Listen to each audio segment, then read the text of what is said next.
کہنے لگا یا اہل یثرب لا مقام لکم، اے مدینے والوں مدینہ رہنے کے قابل نہیں۔ حسین کا لٹا ہوا قافلہ واپس آ گیا، حسین کا لٹا ہوا قافلہ وارد ہو گیا ہے۔ عزیزوں بس اس اعلان کے بعد میں ساری باتیں چھوڑا، اس اعلان کے بعد میں قافلہ وارد ہو گیا۔ ام کلثوم نے مرثیہ پڑھا مدینہ دیکھ کر کے، کہاں کہ ہمارے نانا کا مدینہ لا مدینہ ہمیں قبول کرنا، ہائے جس حالت میں ہم گئے تھے اور کس حالت میں ہاں گودیاں اونچی ہوئی، مردوں کا سایہ ختم ہو چکا ہے، تمام کا قافلہ آ کر کے روز رسول پر پہنچا، روز رسول پر پہنچا۔ وہاں پر اتنا گریہ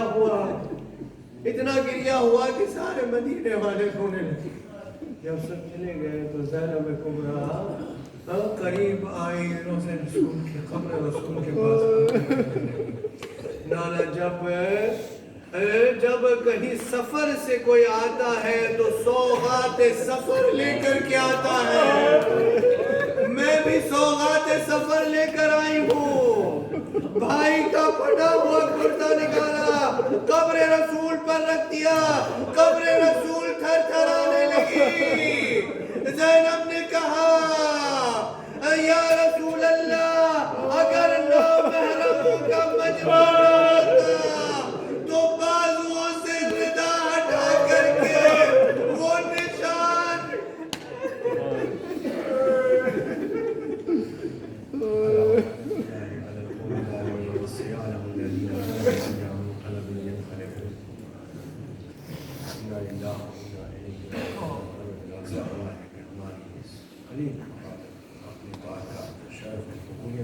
الہی آمین۔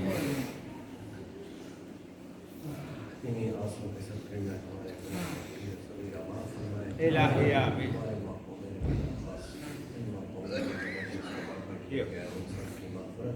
الہی آمین۔